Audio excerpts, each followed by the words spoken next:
Hello everyone, कैसे हो मेरे परीक्षा के दुश्मनों। तो चलिए, सीबीएसई ने एक नया खेला कर दिया है ना।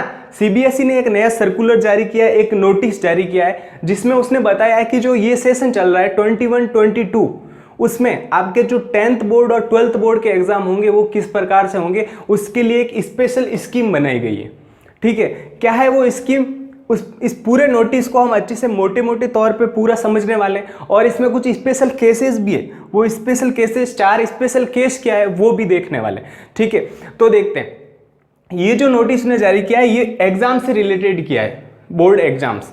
ठीक है, किस लिए किया है सर? क्योंकि जो अभी ये पैंडेमिक चल रहा है कोरोना का, उसमें अगर आपके एग्जाम होंगे तो किस प्रकार से होंगे, इसलिए उसने ये स्पेशल स्कीम, एग्जाम की एक स्पेशल स्कीम बनाई है, उसके लिए नोटिस जारी किया है। तो चलिए देखते हैं क्या ये नोटिस है।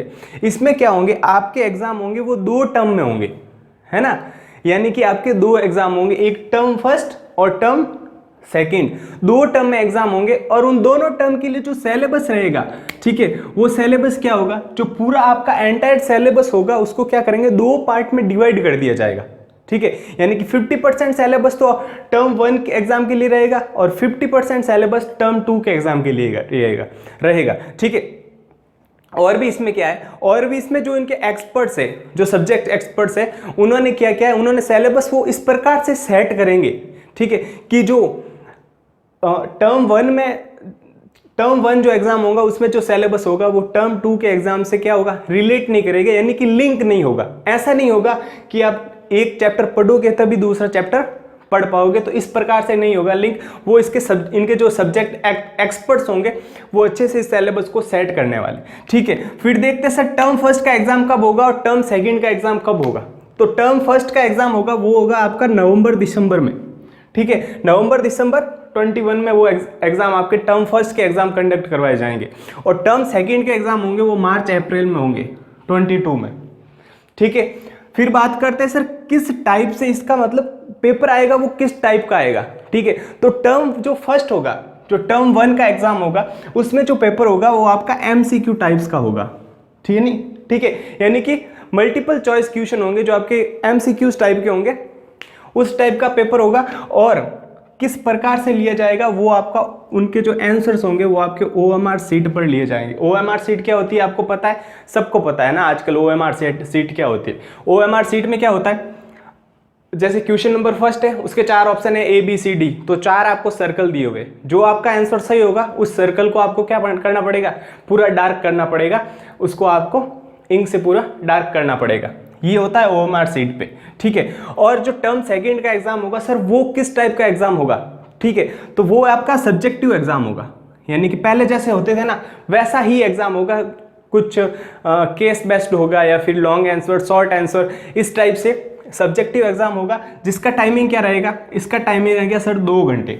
ठीक है, और जो एमसीक्यूज होगा इसका टाइमिंग रहेगा 90 मिनट, यानी 90 मिनट्स, इसमें 2 आवर्स आपको टाइम दिया जाएगा। ठीक है, फिर सर ये एग्जाम कहाँ पर कंडक्ट किए जाएंगे, तो जो टर्म फर्स्ट वाले जो एग्जाम होंगे वो आपके स्कूल में या फिर सेंटर पे, ठीक है, या तो आपके स्कूल में ही कंडक्ट किए जाएंगे। अगर आपके स्कूल में कंडक्ट किए जाएंगे तो फिर जो एक्सटर्नल एग्जामिनर होंगे वो आएंगे आपको, ठीक है, ऑब्जर्वेशन के लिए वो आएंगे, ऑब्जर्व करने के लिए, जो जिसको कौन अपॉइंट करेगा, उनको अपॉइंट करेगी सीबीएसई, खुद अपॉइंट करेगी, स्कूल में अलग अलग एक्सटर्नल एग्जामिनर को भेजेगी। जैसे आपके प्रैक्टिकल में आते थे ना पहले, वैसे ही प्रैक्टिकल में जैसे एग्जामिनर आते हैं वैसे ही एग्जामिनर आएंगे। वो सिचुएशन पे डिपेंड करता है, क्या सिचुएशन रहती है कि स्कूल में ही करवाए या अलग अलग सेंटर, आपको सेंटर पे एग्जाम हो वो। ठीक है, और जो टर्म सेकंड के लिए सब्जेक्टिव एग्जाम होने वाला है वो सेंटर पर ही होगा। ठीक है, सब्जेक्टिव एग्जाम होगा वो सेंटर पर ही होगा। और देखो इसमें और एक सिचुएशन है, अगर आपका सब्जेक्टिव एग्जामिनेशन नहीं हो पाता है, अगर नॉर्मल कंडीशन नहीं हो, पैंडेमिक कंडीशन हो कोरोना वगैरह की, ठीक है, तो फिर इसकी जगह भी एक और सिचुएशन है कि आपके इसमें भी टर्म 2 में भी एमसीक्यूज टाइप का पेपर हो सकता है, एग्जाम हो सकता है, वो भी 90 मिनट का ही होगा। ठीक है, तो ये सारी बात हो गई। फिर सर मार्क्स, यानी कि मार्क्स की बात करोगे, जो टर्म 1 एग्जाम फर्स्ट में मार्क्स आएंगे, जो टर्म 2 एग्जाम सेकंड में मार्क्स आएंगे, उनको सर कैसे हमारे जो फाइनल मार्कशीट आने वाली है, जो फाइनल स्कोर बोर्ड आने वाला है, उनमें इन दोनों का किस प्रकार से कंट्रीब्यूशन रहेगा वो भी बता दीजिए। ठीक है, तो उसके लिए मैं 4 स्पेशल केस लेता हूँ। देखिए 4 स्पेशल केस उन्होंने दिए हैं, उस हिसाब से आपके जो दोनों एग्जाम्स के जो मार्क्स होंगे वो किस प्रकार से फाइनल स्कोर बोर्ड में उनका कंट्रीब्यूशन होगा वो स्पेशल केसेस पे देखते हैं ना। 4 स्पेशल केस है। फर्स्ट स्पेशल केस ये देखते हैं कि आपके दोनों एग्जाम अच्छे से कंडक्ट हो जाए।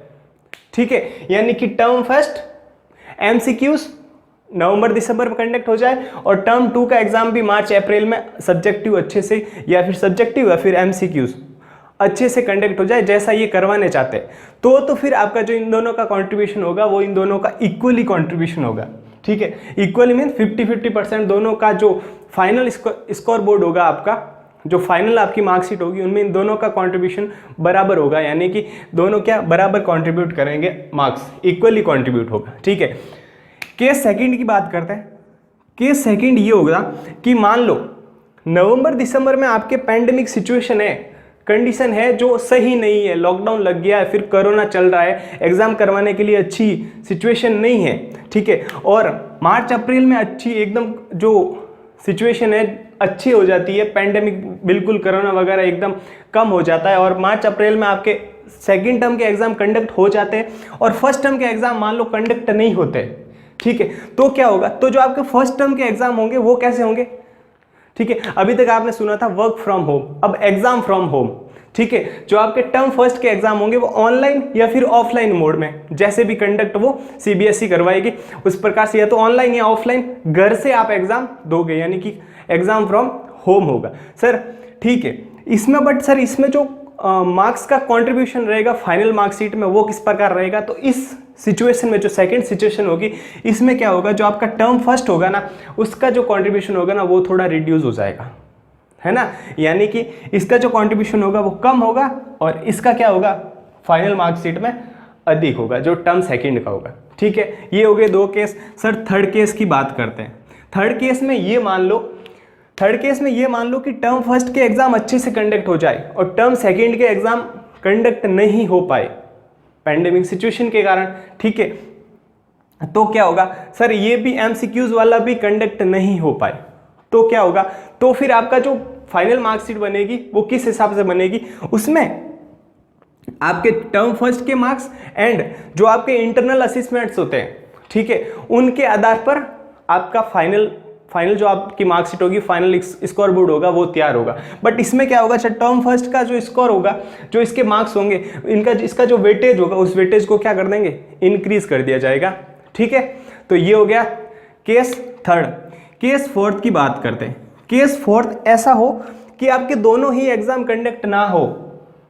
ठीक है, दोनों ही, यानी कि नवंबर दिसंबर और मार्च अप्रैल दोनों टाइम में क्या हो कि जो सिचुएशन हो, जो कंडीशन हो वो सही नहीं हो, पैंडेमिक सिचुएशन हो, कोरोना चल रहा हो, ठीक है, लॉकडाउन वगैरह लगा हुआ हो, ऐसा होना नहीं चाहिए। बट मान के चलते हैं, उन्होंने ये जैसा बोला था कि केस अगर 4 ऐसा हो जाता है तो आपकी जो फाइनल मार्कशीट होगी, जो आपका रिजल्ट बनने वाला है, वो आपका इंटरनल असेसमेंट्स, जो आपके प्रैक्टिकल्स होंगे, जो प्रोजेक्ट होंगे, उनके आधार पर बनने वाला है।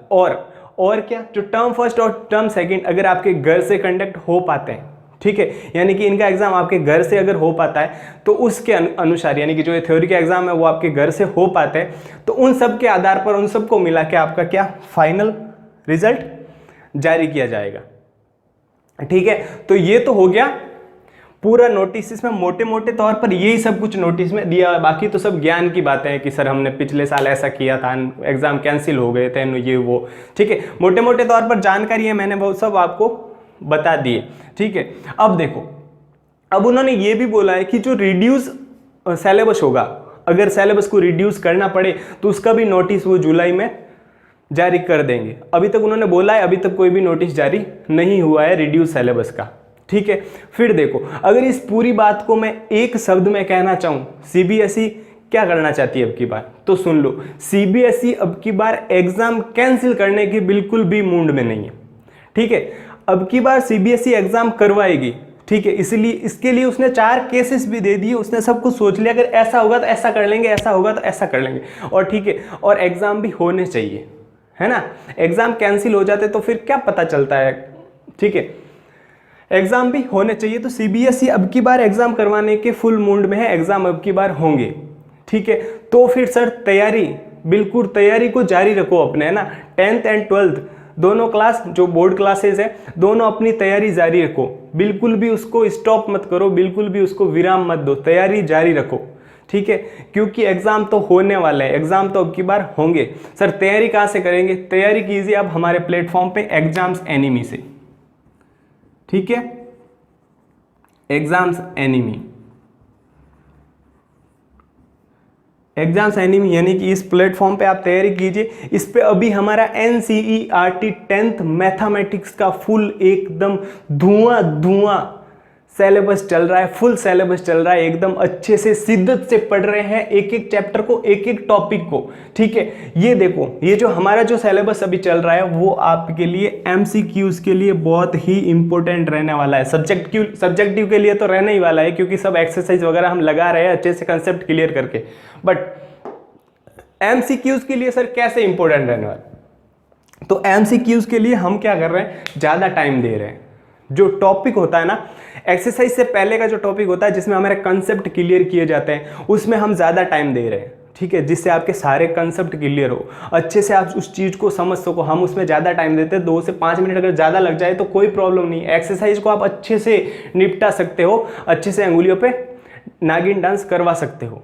इसीलिए MCQs के लिए ये सिलेबस NCERT 10th मैथमेटिक्स का एग्जाम्स एनिमी पे आपके लिए रामबाण साबित होने वाला है, ठीक है। क्योंकि हम इसमें पिछली कक्षाओं को भी रिलेट कर रहे हैं। अगर आपने 9th में अच्छे से नहीं पढ़ा है तो 9th को भी हम साथ में लेते हुए चल रहे हैं, ठीक है। MCQs लगाने के लिए आपको पिछली कक्षा का ज्ञान भी होना बहुत ज़रूरी है, वो हम लेके चल रहे हैं, ठीक है। तो कैसी लगी इन्फॉर्मेशन? आपको पूरी इन्फॉर्मेशन मिल गई है, इससे कुछ भी इन्फॉर्मेशन बाहर नहीं है, ठीक है।